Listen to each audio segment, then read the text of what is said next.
Okay, now let us get into this evidence, and this evidence is coming from Sky News. The date of this evidence is the 2nd of December 2023. Now listen to this evidence. Russian forces raid gay clubs after branding LGBTQ movement an extremist organization.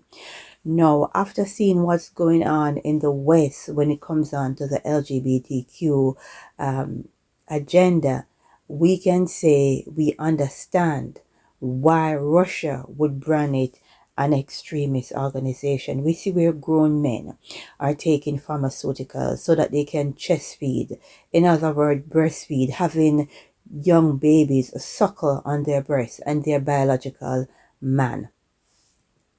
No, we also see people who identify as animals and expected to be treated like that, and you should respect that.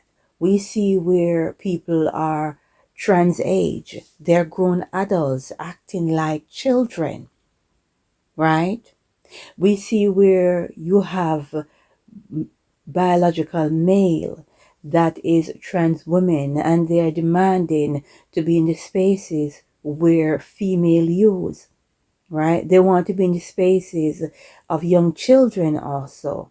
So we can see why the Russian would say LGBTQ lifestyle is extremist, right? You can't blame them. When you see what is happening in the West, you cannot blame Russia, right? Let us continue with some more of the evidence. Russian forces have raided gay clubs and bars across Moscow, days after the country ruled that the LGBTQ community was an extremist organization.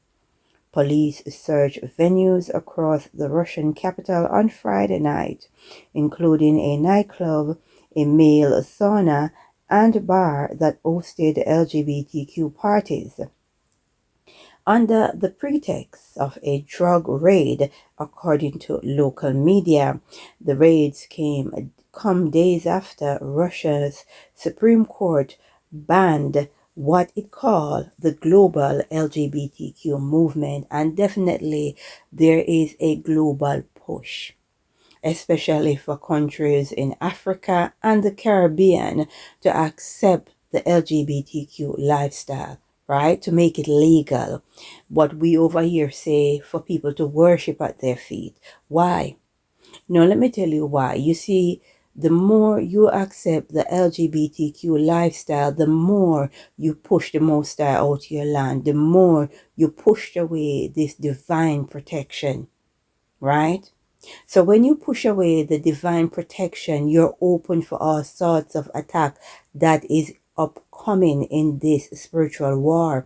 Now, Russia and other countries seem to understand exactly what is about to happen. So they are making sure to do a proper house cleaning, right? Because they are welcoming the Most High. They are welcoming the divine protection for their country and their people. So whatever is incoming, they will be protected, right?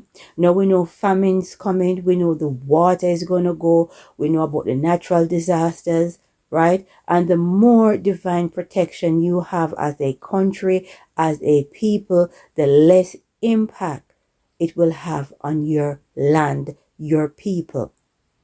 And these various countries, China, Russia, Iran, they understand the assignment and they know what is coming.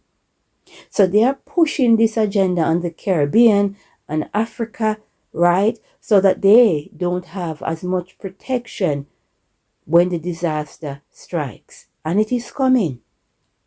And that is why this agenda is so important to them, why they keep pushing it down people's throats, because they know the more you accept it, the less protection you get from the divine.